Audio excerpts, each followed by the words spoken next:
नमस्कार, मैं हूं विवेक पांडे और एक बार फिर से आप सभी का एमएलए का रिपोर्ट कार्ड में बहुत बहुत स्वागत है। सबसे पहले मध्य प्रदेश चुनाव से जुड़ी एक बड़ी खबर आपको बता देते हैं। केंद्रीय गृह मंत्री अमित शाह मध्य प्रदेश में बीजेपी की रणनीति बनाने के लिए आए हुए हैं। उन्होंने जबलपुर के बाद छिंदवाड़ा के जुन्नारदेव में एक आम सभा को संबोधित किया। शाह 5 साल के बाद एक बार फिर बीजेपी के लिए बाबा महाकाल से जीत का आशीर्वाद मांग रहे हैं। और उधर कांग्रेस महासचिव प्रियंका गांधी भी दमोह में कांग्रेस के लिए चुनावी प्रचार करने चाहती हैं। अब बात मध्य प्रदेश के चुनावी अपडेट के बाद का रिपोर्ट कार्ड शो। आज खरगोन विधानसभा क्षेत्र का चुनावी रुझान आपको दिखाएंगे। आज एमएलए का रिपोर्ट कार्ड में आपको हम बताएंगे कि आपके क्षेत्र में नेताजी ने आखिर कितना विकास किया।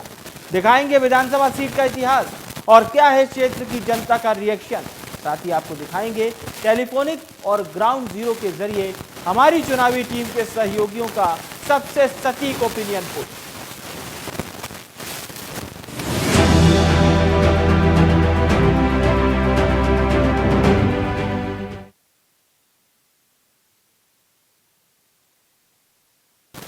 तो मध्य प्रदेश में 230 विधानसभा सीटों पर सत्ता का संग्राम जारी है। इन्हीं में से एक सीट है खरगोन। इस जिले में विधानसभा की 6 सीटें आती हैं। खरगोन विधानसभा सीट पर इस बार कांग्रेस और बीजेपी के बीच कांटे की टक्कर बताई जा रही है। इस विधानसभा सीट से कांग्रेस के रवि जोशी विधायक हैं। उन्होंने 2018 के चुनाव में बीजेपी के 2 बार के विधायक और पूर्व मंत्री बालकृष्ण पाटीदार को हराया था। क्या है खरगोन विधानसभा सीट की खासियत और क्या है इसका चुनावी इतिहास? इस शो के प्रोड्यूसर शुभम द्विवेदी ने रिसर्च करके एक रिपोर्ट को तैयार किया है। आइए देखते हैं ये स्पेशल रिपोर्ट। मध्य प्रदेश के चुनावी मैच को हर हाल में बीजेपी और कांग्रेस दोनों जीतना चाहती है।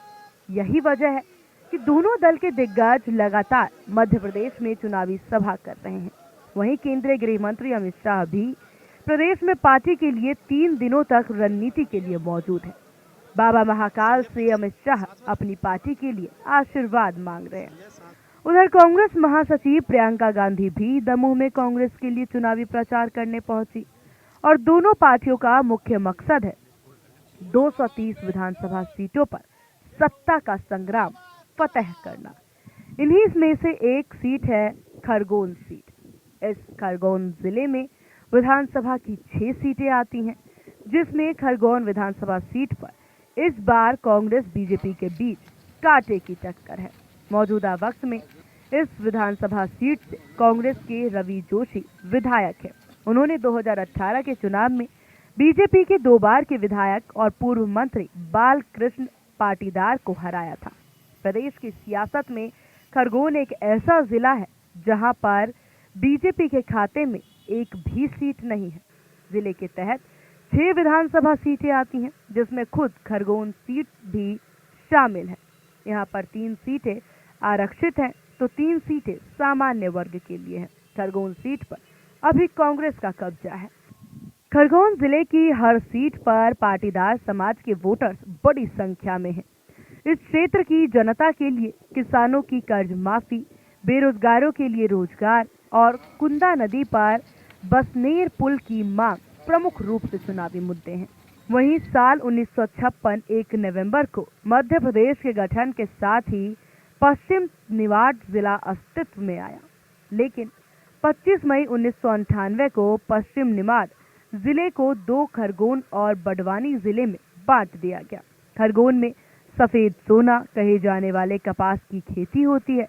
इसके अलावा यहाँ पर मिर्ची और मूंगफली का भी उत्पादन किया जाता है। इसके साथ ही खरगोन सीट के चुनावी इतिहास पर नजर डालें।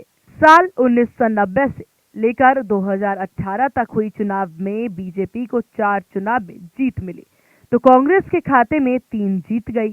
कांग्रेस को 1998 के बाद 2018 में जीत मिली थी।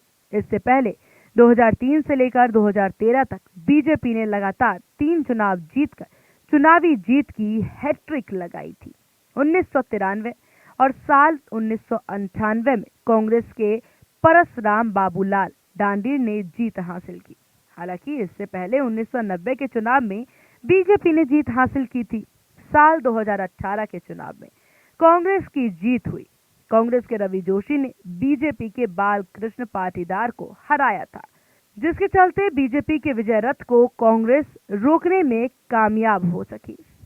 100 चुनावी बातों की एक बात यह है कि अब की बार भी खरगोन जिले की खरगोन सीट पर बीजेपी ने बालकृष्ण पाटीदार पर और कांग्रेस ने मौजूदा विधायक रवि जोशी को चुनाव मैदान में उतारा है। रवि जोशी बतौर विधायक जीत को दोहराना चाहेंगे, वहीं बालकृष्ण पाटीदार भी खरगोन के सियासी बही खाता में अपना नाम जुड़वाना चाहते हैं। इस सीट पर उतरे अन्य प्रत्याशी भी जनता से जीत का आशीर्वाद मांग रहे हैं। इलेक्शन डेस्क के साथ bureau report, India news, Madhya Pradesh, Chhattisgarh. और चलिए जानते हैं आज के विधायक रवि जोशी के बारे में A to Z जानकारी।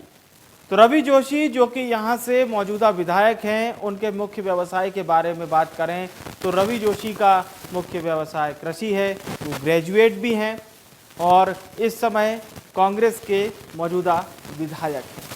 इसके साथ ही साथ कृषि उनका मुख्य व्यवसाय है और साल 2018 में वो पहली बार इस सीट से विधायक बने।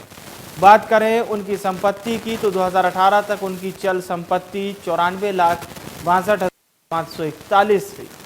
साल 2018 तक उनकी अचल संपत्ति 14,19,96,876 थी।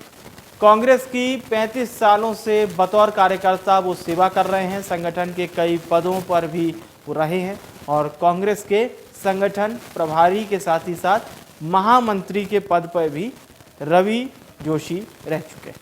तो ये जानकारी थी विधायक जी की A to Z जानकारी।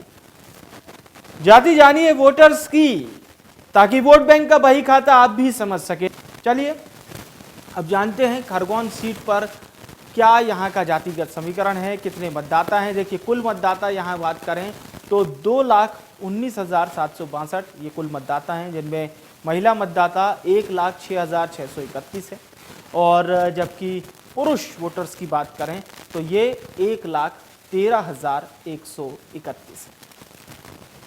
अब हम बात करते हैं यहाँ के जातिगत समीकरणों की। खरगोन सीट के जातिगत समीकरणों की बात करें तो इस सीट पर पाटीदार वोटर्स बहुत ही निर्णायक भूमिका में रहते हैं। यहाँ पर मुस्लिम, ब्राह्मण, दांगी, गडरिया और रघुवंशी समाज की भी खासी बहुलता है, जो यहाँ चुनावी नतीजों को प्रभावित करती है। इसके अलावा यादव वोटर्स भी यहाँ पर अहम भूमिका में रहते हैं। ये बात हो गई यहाँ के जातिगत समीकरणों की। और अब बात करते हैं चुनावी समीकरणों की। खरगोन विधानसभा सीट की अगर हम बात करें तो यहाँ पर कांग्रेस और बीजेपी के बीच कांटे की टक्कर है। इस विधानसभा सीट से कांग्रेस के रवि जोशी विधायक हैं। उन्होंने 2018 के चुनाव में बीजेपी के 2 बार के विधायक और पूर्व मंत्री बालकृष्ण पाटीदार को हराया था। अब बात करते हैं खरगोन सीट के चुनावी समीकरण की। साल 2018 का समय था। रवि जोशी को 50% मत मिले थे, बालकृष्ण पाटीदार को 45% मत मिले थे और ये मुकाबला रवि जोशी ने 9,512 वोटों के अंतराल से जीता था। बालकृष्ण पाटीदार इस मुकाबले में हार गए थे, वरिष्ठ नेता, लेकिन 2018 के मुकाबले में इस सीट पर कांग्रेस की विजय हुई थी। और आपको बता दें इस सीट पर 2018 के समय 10 उम्मीदवार आमने सामने थे, लेकिन असली मुकाबला बीजेपी और कांग्रेस के बीच हुआ। बीजेपी के पूर्व विधायक बालकृष्ण पाटीदार को चुनाव में 78,696 वोट मिले थे, तो कांग्रेस के रवि रमेश चंद्र जोशी को 88,208 वोट मिले थे और इस तरह करीब 9,000 वोटों से ज्यादा के अंतराल से कांग्रेस को यहां पर जीत मिली थी। 2018 के बाद अब बात होगी साल 2013 की। देखिए साल 2013 में यहां से बीजेपी से प्रत्याशी थे वही बालकृष्ण पाटीदार, कांग्रेस से प्रत्याशी वही रवि जोशी, लेकिन इस चुनाव में बालकृष्ण पाटीदार की जीत हुई। 49% मत बालकृष्ण पाटीदार को मिला, जबकि रवि जोशी जो मौजूदा विधायक हैं उन्हें मात्र 45% मत मिला था। 6,825 वोटों के अंतराल से भारतीय जनता पार्टी जीत गई थी, जबकि यही बीजेपी साल 2018 में हार गई। और अब बात करेंगे साल 2008 की। साल 2008 में यहां से प्रत्याशी थे बालकृष्ण पाटीदार और कांग्रेस से प्रत्याशी थे रामलाल सीताराम पाटीदार। और ये बहुत बड़ी जीत कही जा सकती है, खासतौर से 2013-2018 के आंकड़े आपने अभी देखे, 8,000 6,000 का आंकड़ा, और ये कहा जा रहा है 24,750 वोटों से बालकृष्ण पाटीदार ने चुनाव जीता था। लेकिन ये बात थी साल 2008 की। साल 2008 में समीकरण अलग थे और मुख्यमंत्री शिवराज सिंह चौहान की लहर कह सकते हैं, क्योंकि 160 प्लस के मार्जिन से बीजेपी ने साल 2008 में अपनी सरकार बनाई थी। एक बड़ी बढ़त आप कह सकते हैं। तो ये बात थी। और अब 2008 के ये आंकड़े आपने देखे। चलिए अब खरगोन सीट से हमारे सहयोगी प्रवीण पाल अब जन की बात आप तक लेकर आ रहे हैं। आइए जनपक्ष सुनते हैं, नेताजी ने क्षेत्र में कितना विकास किया और यहाँ की जनता किन किन मुद्दों के आधार पर मतदान करने जा रही है। कांग्रेस गवर्नमेंट बनी थी उस समय पे 15 महीने 18 महीने जो चली सरकार, उसके बाद में सरकार गिर गई। और आज जो स्थिति है कि जो वादे किए थे, जो घोषणाएं की गई थी, वो आज तक पूरी नहीं हुई है। जो हमारे खरगोन विधानसभा के विधायक माननीय रवि जोशी ने जो वादे किए थे उन्होंने 100% पूरे किए हैं। जैसे कि सड़क निर्माण का कार्य किए उन्होंने, और रोड बनाई। सामुदायिक भवन को लेकर जो सामुदायिक भवन थे वो जितना उन्होंने सामुदायिक भवन समाज में, दलित समाज में दिए हैं, अन्य समाजों में भी दिए हैं, लेकिन दलित समाज में जितने भवन दिए हैं उतने आज तक के विधायक ने किसी ने भवन नहीं दिए। बाकी जो कुटीरों की योजना थी वो भी 100% उन्होंने पूरी की है और भी भविष्य में अच्छा काम करेंगे, मुझे ऐसा विश्वास है। देखा जाए तो कांग्रेस सरकार 15 महीने रही थी। उस दौरान जो वादे करे थे वो पूरे तो नहीं हो पाए और उसके बाद सरकार गिर गई। तो इस बार ऐसा लग रहा है कि पुनः सरकार बन भी सकती है और नहीं भी, क्योंकि जहाँ तक जनता का मन है, लाडली बहना योजना और बाकी जो बीजेपी की योजनाएं हैं वो कांग्रेस के वचन पत्र पर भारी पड़ सकती है। अगर ऐसा कुछ रहेगा तो विधायक साहब चुनकर नहीं आ सकते, ऐसा जनता का मन बन चुका है। खरगोन विधानसभा में लोकप्रिय विधायक रवि जोशी ने जो काम किए हैं, लगभग सभी लोग खुश हैं उनसे। लगभग जितने वादे किए सब पूरे किए। और सरकार में अगर बनी रहती कांग्रेस की तो लगभग और बहुत सारे काम हो जाते हैं। लेकिन अभी भी जो है काम किए हैं रवि जोशी जी द्वारा, वो सब पर्याप्त काम किए हैं। जहां ज़रूरत थी उससे ज़्यादा लोगों को उन्होंने दिया है। हर समय हर लोगों के सेवा में भी उपस्थित रहे हैं। जो मेरे समाज की बात कहूं तो मेरे समाज में भी जो है जहां जहां भी लगा है, जहां जहां भी जितनी डिमांड थी उससे अधिक दिया है और समाज बहुत खुश है। क्षेत्र की जनता बहुत खुश है और इस बार उनको फिर से एक बार मौका देगी। जनता ने एक निर्णय ले लिया है कि रवि भाई को एक बार फिर से खरगोन से भारी बहुमत से विजयी बनाकर भोपाल भेजना है। उन्होंने कार्य तो बहुत अच्छे करे हैं और कुछ कार्य रह भी गए हैं, क्योंकि पार्टी में बीच में चेंजेस होने के कारण, बीजेपी की सरकार बैठने के कारण उनको कार्य का मौका नहीं मिला। वैसे विधायक महोदय ने कार्य ग्रामीण क्षेत्र में अच्छा करा है, उनकी ग्रामीण क्षेत्र में पकड़ भी अच्छी है और ग्रामीण क्षेत्र के लोग ज़्यादातर रवि भाई को चाहते भी हैं। और अभी इस विधानसभा में भी उनका रुझान यही रहेगा कि वही पार्टी में चुनाव जीतेंगे। देखिए 2018 में जब कांग्रेस की सरकार बनी थी और खरगोन में भी लगभग 5 विधायक कांग्रेस के थे और एक निर्दलीय थे। खरगोन जिले की बात करें विधानसभा क्षेत्र की तो रवि जोशी द्वारा विशेष करके कुछ खरगोन जिले में मतलब विधानसभा में कुछ काम किया नहीं है, क्योंकि कारण इसका ये भी है कि भाजपा की सरकार होने के कारण विधायक निधि के अलावा और कोई विधायक द्वारा कुछ कार्य नहीं किए गए थे।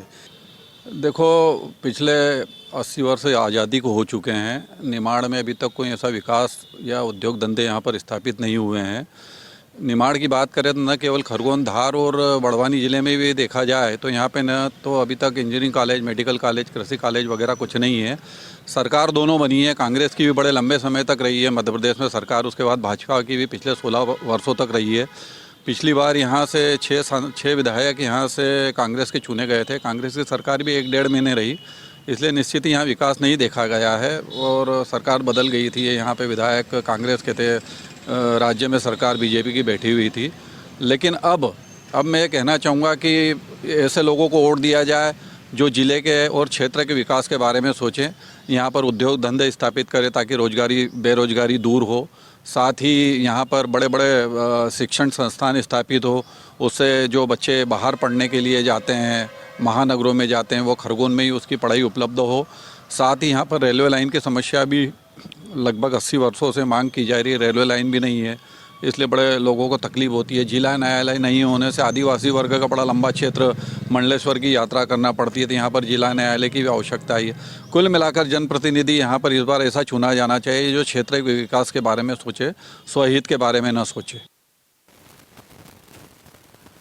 और चलिए अब जनपक्ष का सर्वे देखने के बाद मौजूदा विधायक और कांग्रेस प्रत्याशी रवि जोशी के साथ बीजेपी प्रत्याशी बालकृष्ण पाटीदार के क्या चुनावी वादे हैं, सुनते हैं। की सरकार थी, 5 साल तक के लिए वादे करे थे। उन वादों पे सबसे पहले हम खरे उतरे। क्षेत्र में कर्ज माफ़ी 7,600 किसानों की कर्ज माफ़ी हुई। खरगोन विधानसभा क्षेत्र में प्रदेश में 27 लाख किसानों का कर्ज माफ़ हुआ।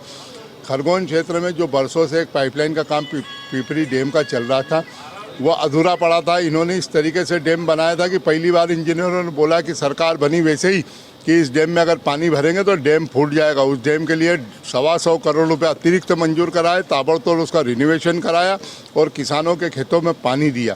खाद की, बीज की समस्याओं का किसानों के लिए समाधान किया और 15 महीने में सरकार चली गई। जो अधूरे काम थे हमारी सोच के, हमारे वचन पत्र के, उन कामों को हम इस बार पूरा करेंगे। भाजपा के आरोप है कि कांग्रेस झूठ बोलती है, झूठ बोल के सरकार करती है। शिवराज सिंह जी की विधानसभा के अंदर उन्होंने बयान दिया, विधानसभा में अपने प्रश्न का उत्तर दिया कि हाँ, मध्य प्रदेश में 27 लाख किसानों का कर्जा माफ़ हुआ और विधानसभा से बाहर आके मीडिया को बोलते हैं कर्जा माफ़ नहीं हुआ। तो कौन झूठ बोल रहा है? आप लोग भली भांति देख सकते हैं, उनकी क्लिपिंग देखें, उनके वीडियो देखें, उनके भाषण सुने कि किसानों का 27 लाख किसानों का कर्ज माफ़ सरकार ने किया था। आज एक बार फिर कांग्रेस ने आपको भरोसा जताया है और क्या प्राथमिकता रहेगी? क्षेत्र का विकास प्राथमिकता होगी। किसान का कर्ज माफ़ हो, 100 रुपये में 500 रुपये में हम प्रत्येक उपभोक्ता को गैस की टंकी उपलब्ध कराएं, महिलाओं को 1500 रुपये दें, 100 यूनिट बिजली दें, किसान का 3 और 5 हाउस पावर का विद्युत कनेक्शन फ्री रहेगा 5 साल। हमारी सरकार 1993 से 2003 किसानों ने देखी है। किसान कांग्रेस पर भरोसा कर रहे हैं, आम जनता भरोसा कर रही है। 1500 रुपये बहनों को एक परिवार में दिए जाएंगे। जो अगर एक परिवार में 4 बहनें तो चारों को देंगे और 500 रुपये में पूरे प्रदेश की जनता को गैस सिलेंडर उपलब्ध कराएंगे और महंगाई से उस बाबत पूरी लड़ाई लड़ेंगे। 18 के चुनाव में कांग्रेस ने जनता से जो झूठे वादे किए थे, जिसमें किसानों का 2 लाख का कर्ज माफ़ कर देंगे, शिक्षित बेरोजगार को 4,000 रुपये मासिक भत्ता देंगे, स्व सहायता समूह का कर्जा माफ़ कर देंगे, किसानों को 5 रुपया लीटर दूध पर बोनस देंगे, ऐसे अनेकों घोषणाएं की, झूठी घोषणाएं जिसमें किसी को फूटी कौड़ी दी नहीं। और इसके बाद में अभी फिर और बात कर रहे हैं, झूठी बातें। इसलिए अब जनता इनको समझ चुकी है, क्योंकि कांग्रेस का तो सारे नेता झूठ बोल रहे हैं।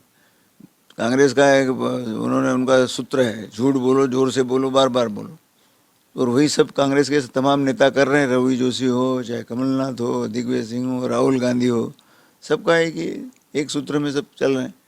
तो इसलिए अब ये इनकी हार निश्चित है, वो ऐतिहासिक वोटों से हारेंगे। कांग्रेस ने अपने वचन पत्र में मेडिकल कॉलेज को महेश्वर ले आने की बात की, जबकि भूमि पूजन खरगोन में हो चुका है।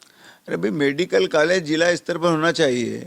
उन्होंने बिना कुछ सोचे विचारे उस समय कर दिया था कि हम महेश्वर करेंगे। महेश्वर जब मेडिकल कॉलेज जिला स्तर पर होना चाहिए ना, जहाँ वहाँ सर्व सुविधा वहाँ पे, यहाँ पर हॉस्पिटल है, डिस्ट्रिक्ट हॉस्पिटल है और शहर से लगी हुई ज़मीन है। वो इसलिए सब चीज़ परिस्थिति को देखते हुए मुख्यमंत्री जी ने यहाँ पर किया, उसका भूमि पूजन हो गया है और काम भी प्रारंभ होने जा रहा है उसका। तो अब इसको उसका क्या औचित्य है? और ये इसका तो ऐसे खरगोन का जो उम्मीदवार है कांग्रेस का, इससे पूछो इनका क्या करना पड़ रहा है इस विषय में। कांग्रेस विधायक रवि जोशी का वीडियो वायरल हो रहा है जिसमें वो खरगोन दंगों की जांच की बात कर रहे हैं। हाँ, तो ये फिर वही एक नए सिरे से तनाव पैदा करना, क्योंकि ये तो कांग्रेस का पूर्व शुरू से फार्मूला रहा है कि समाज में हिंदू मुस्लिम में तनाव पैदा करो और वोट बटोरो। लेकिन भारतीय जनता पार्टी और हमारी सरकार इनको सफल नहीं होने देंगे। अब हम पूरे देश में सारे लोग सब सद्भावना से रहेंगे और जो लोग इस प्रकार की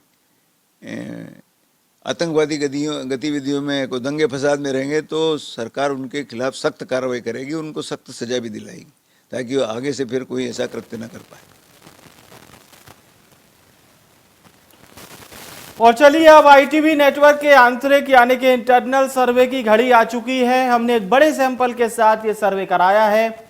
आइए जानते हैं खरगोन सीट से जनता के, जब हमने जनता से सवाल किए तो क्या कुछ जनता के जवाब आए। शुरू करते हैं सवाल जवाब का सिलसिला। सबसे पहले बात है सवाल नंबर 1 की। हमने खरगोन क्षेत्र की जनता से पूछा क्या आप अपने क्षेत्र के विधायक के कामकाज से खुश हैं।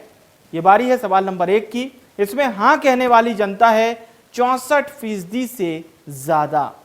64% से ज्यादा जनता कह रही है कि हाँ हम हमारे क्षेत्र के विधायक के कामकाज से खुश हैं, जबकि 33% से ज्यादा जनता को लगता है कि नहीं, हम हमारे क्षेत्र के विधायक के कामकाज से खुश नहीं है।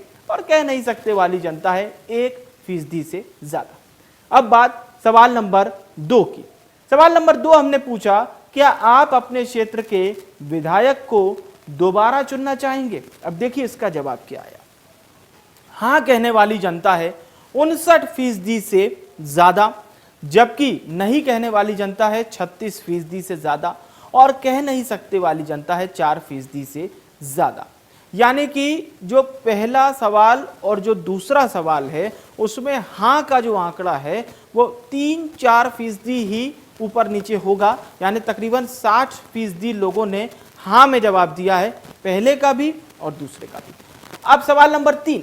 सवाल नंबर 3 हमने पूछा कि अगर आपका मान लीजिए कि विधायक उम्मीदवार बदल दिया जाए तो क्या तब भी आप उसी पार्टी को वोट करेंगे। इसका जवाब देखिए। इसमें हाँ कहने वाली जनता है 51% से ज्यादा जनता कह रही है कि हाँ हम तब भी उसी पार्टी को वोट करेंगे, जबकि तकरीबन 30% लोगों ने नहीं में जवाब दिया है और कह नहीं सकते वाली जनता है 18% से ज्यादा। और अब बारी है सवाल नंबर 4 की। हमने पूछा आने वाले विधानसभा चुनाव में आप किस आधार पर वोट करेंगे। इसके कुछ कैटेगरीज हैं जिसमें प्रधानमंत्री नरेंद्र मोदी के नाम पर कहने वाली जनता थी 17% से ज्यादा, मुख्यमंत्री के कामकाज के नाम पर कहने वाली जनता थी 9% से ज्यादा, स्थानीय विधायक के कामकाज पर कहने वाली जनता थी 35% से ज्यादा और पार्टी के आधार पर कहने वाली जनता थी तकरीबन 3%। इनमें से कोई नहीं वाली जनता थी तकरीबन 7% से ज्यादा। इसके बाद अब बारी है सवाल नंबर 5 की। सवाल नंबर 5 2024 आम चुनाव के साथ 2023 विधानसभा चुनाव के लिए महत्वपूर्ण है। हमने पूछा क्या विधानसभा चुनाव में भी मोदी फैक्टर काम करेगा। इसमें हाँ कहने वाली जनता है 50% से ज्यादा जनता, जिसे लगता है कि विधानसभा चुनाव में मोदी फैक्टर काम करेगा, जबकि 32% से ज्यादा जनता कह रही है कि नहीं मोदी फैक्टर काम नहीं करेगा। तकरीबन 17% लोग कह नहीं सकते की भूमिका में है। यानी कि 50% से ज्यादा जनता को लगता है कि इस विधानसभा चुनाव में मोदी फैक्टर काम करेगा। ये बारी हो गई सभी 5 सवालों की जिसके जवाब हमने आप तक पहुंचाए। आपने देखा हमारा इंटरनल सर्वे इंडिया न्यूज के आंतरिक सर्वे के आधार पर और जनता जनार्दन की बातों को ध्यान में रखते हुए और हमारी चुनावी टीम के सदस्यों के ग्राउंड जीरो से दिए गए इनपुट के आधार पर एमएलए का रिपोर्ट कार्ड का रिजल्ट बताने का वक्त आ चुका है। आज के विधायक और कांग्रेस प्रत्याशी रवि जोशी को जनता ने एमएलए का रिपोर्ट कार्ड में 61% देकर पास कर दिया है। यानी कि रवि जोशी के लिए ये रिजल्ट कहीं ना कहीं एक संतोषपूर्वक जरूर होगा, क्योंकि 2018 का चुनाव जीत चुके हैं। हालांकि उनके सामने बीजेपी के वरिष्ठ नेता हैं बालकृष्ण पाटीदार इसी सीट से 2 बार विधायक भी रह चुके हैं, लेकिन 2018 में उन्हें जीत नहीं मिल पाई थी। रवि जोशी के हाथों उन्हें हार का सामना करना पड़ा था। बहरहाल 60% जनता इस समय इस सर्वे के हिसाब से तो रवि जोशी के साथ में। तो चलिए अब आपसे विदा लेने का वक्त आ चुका है। कल ठीक शाम 5:30 बजे आपसे मुलाकात होगी और एक बार फिर से किसी दूसरे विधानसभा क्षेत्र का लेखा जोखा अब तक पहुंचाएंगे। फिलहाल के लिए मुझे यानी विवेक को दीजिए इजाजत। नमस्कार।